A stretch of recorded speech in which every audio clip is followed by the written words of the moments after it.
SLBC టన్నెల్లో 7వ రోజు rescue operation ముమ్మరంగా కొనసాగుతోంది. గత శనివారం ఉదయం ఈ ప్రమాదం జరిగింది. అప్పటి నుంచి టన్నెల్లోనే ఉండిపోయారు 8 మంది కార్మికులు. టన్నెల్లో కూరుకుపోయిన బోరింగ్ మిషన్ను ప్లాస్మా కట్టర్లతో కట్ చేస్తున్నారు.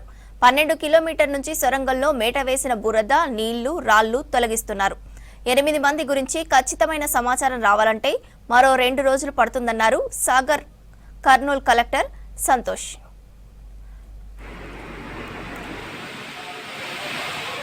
ఎస్ఎల్బీసీ టన్నెల్లో స్పీడ్గా సహాయక చర్యలు కంటిన్యూ అవుతున్నాయి. వారం రోజులుగా టన్నెల్లో చిక్కుకున్న 8 మంది కోసం ముమ్మరంగా గాలిస్తోంది ఎన్డీఆర్ఎఫ్. కార్మికుల కోసం అత్యాధునిక పరికరాలతో గాలిస్తున్నారు. ఆక్వా ఐ జీపీఆర్ పరికరంతో స్కానింగ్ చేపట్టారు. 5 అనుమానిత లొకేషన్లను గుర్తించారు. ఆ లొకేషన్స్ లో డ్రిల్లింగ్ చేపట్టారు రెస్క్యూ సిబ్బంది. ఎన్జీఆర్ఐ ద్వారా తీసిన స్కాన్ పిక్చర్తో దాదాపుగా కార్మికులున్న ప్రాంతాలను గుర్తించారు.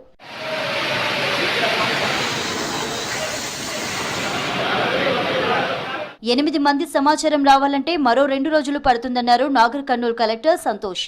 జీపీఆర్ లొకేషన్లు కరెక్ట్ గా చెప్పలేమన్నారు. ఎగ్జాక్ట్ లొకేషన్స్ కోసం ఇంకాస్త టైం పడుతుందని చెప్పారు సంతోష్. ఎన్జీఆర్ఐ కొంత మనకి చెప్పింది కానీ అది మనం కరెక్ట్ గా చెప్పలేము. 100% it can be metal, it can be అది. సో కాబట్టి అది మనం 100% గా చెప్పలేము. సో వాళ్ళ ఫైండింగ్స్ ప్రకారం మనం కొంచెం ముందుకు వెళ్తున్నాము. బట్ ఫర్దర్ గా అక్కడ ఏమైనా దొరికితే ఖచ్చితంగా కూడా మీడియాకి మనం చెల్లిస్తాం. టోటల్ గా మనకి కంటిన్యూస్ గా డీసిల్టింగ్, కంటిన్యూస్ గా మెషిన్ కట్టింగ్ ఇవన్నీ నడుస్తున్నాయి. ఎన్జీఆర్ఐ ద్వారా తీసిన స్కాన్ పిక్చర్ తో దాదాపుగా కార్మికులున్న ప్రాంతాలను గుర్తించామన్నారు సింగరేణి సీఎండీ బలరాం. ఖచ్చితత్వం కోసం మరోసారి రాడార్ పిక్చర్స్ కోరామని తెలిపారు. రాడార్ పిక్చర్స్ వచ్చాకే 8 మంది ఆచూకీ లభించే ఛాన్స్ ఉందని, అప్పటి వరకు రెస్క్యూ ఆపరేషన్ కొనసాగుతూనే ఉంటుందన్నారు బలరాం. మొత్తం అక్కడ ఉన్న ఆ రాళ్ళు, రప్పలు అన్నీ క్లియర్ చేయడానికైతే మినిమం ఒక వారం రోజు పట్టగలుగుతుంది. మనుషులు కనుక ఉంటే ఎక్కడ ఉన్నారు, ఏ స్పాట్లో ఉన్నారు, టీబీఎం తర్వాత ఉన్నారా, ఏమైనా మధ్యలో ఉన్నారో చెప్పారు. సో కొన్ని చూడగలిగారు వాళ్ళు, కొన్ని చెప్పగలిగారు. అంటే ఒక హైపోథెటికల్ చెప్పగలిగారు, ఒక అక్యురసీ లేదన్నట్టు. అంటే ఖచ్చితత్వంలో చెప్పలేకపోయినారు వాళ్ళు అన్నట్టు. టీబీఎం మిషన్ అవతల ఉన్నారా, లేదా యువతలో ఉన్నారా అనేది కాస్త ఖచ్చితత్వంలో చెప్పారు. దానికోసం వాళ్ళు ఒక 2 రోజులు తీసుకునే అవకాశం ఉంది. రాజకీయ లబ్ధి కోసమే ఎస్ఎల్బీసీపై బీఆర్ఎస్ నేతలు విమర్శలు చేస్తున్నారన్నారు మంత్రి జూపల్లి కృష్ణారావు. శవాల మీద పేలాలు ఏరుకునేటోళ్లలాగా గులాబీ పార్టీ నేతల మాటలున్నాయని ఫైర్ అయ్యారు. కాళేశ్వరం టన్నెల్, కొండగట్టు బస్సు ప్రమాదాల్లో జనం చనిపోయినప్పుడు కేటీఆర్, హరీష్ ఎందుకు పరామర్శించలేదని ప్రశ్నించారు జూపల్లి.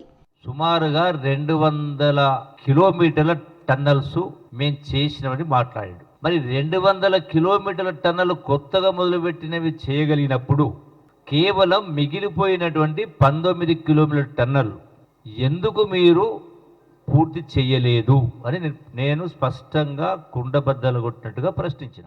ఎస్ఎల్బీసీ టన్నెల్లో రెస్క్యూ కంటిన్యూ అవుతోంది. డేంజర్ జోన్ ను దాటుకుంటూ రెస్క్యూ టీం ముందుకెళ్తోంది. 3 షిఫ్ట్లలో రెస్క్యూ టీంలు పనిచేస్తున్నాయి. అక్కడి సహాయక చర్యలను నాగర్ కర్నూలు ఎస్పీ వైభవ్ గైక్వాడ్ పర్యవేక్షిస్తున్నారు. ఇక్కడ ఏం పార్ట్స్ ఉన్నాయి, అది టీబీఎం ముందు కూడా మన టీం పోతున్నారు, అక్కడ నుంచి కూడా మడ్ రిమూవ్ చేస్తున్నారు. సో హోప్ఫుల్లీ మన తొందరగా అది ఏదైనా మంచి రిజల్ట్ వస్తే అది ఎగ్జాక్ట్ స్మెల్ ఇప్పటివరకు డిటెక్ట్ కాలేదు. అది ఈ మషిన్ సంబంధి కూడా ఆయిల్ మటీరియల్ ఉంది, మడ్ మటీరియల్ ఉంది, అన్ని మొత్తం మిక్స్అప్ ఉంది. అది సో ఎగ్జాక్ట్లీ ఏ స్మెల్ ఉంది అది కూడా ఐడెంటిఫై కాలేదు. ఎస్ఎల్బీసీ టన్నెల్లో టూల్స్ కట్టింగ్ పనులు ముమ్మరంగా సాగుతున్నట్లు చెప్పారు రెస్క్యూలో పాల్గొన్న south central railway break down సిబ్బంది. ఈ నెల 27 రాత్రి 12 గంటలకు టన్నెల్ లోపలికి వెళ్లినట్లుగా తెలిపారు. ప్రమాద స్థలికి 500 మీటర్ల దూరంలో oxygen machine spare parts cutting పనులు జరుగుతున్నట్లు తెలిపారు. कटिंग से टूल्स से हम लोग का एडवांसेस टूल्स कटिंग का है, ब्रोको टेस्ट बोलते हैं, machine Broco company advances cutting tools है.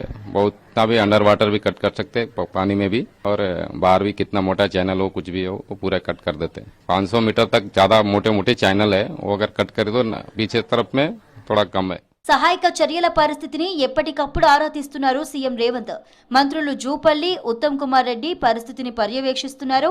సాధ్యమైనంత త్వరగా రెస్క్యూ ఆపరేషన్ ను కంప్లీట్ చేస్తామని చెబుతున్నారు మినిస్టర్స్. అయితే రోజులు గడిచే కొద్దీ కార్మికుల బంధువుల్లో ఆందోళన పెరుగుతోంది.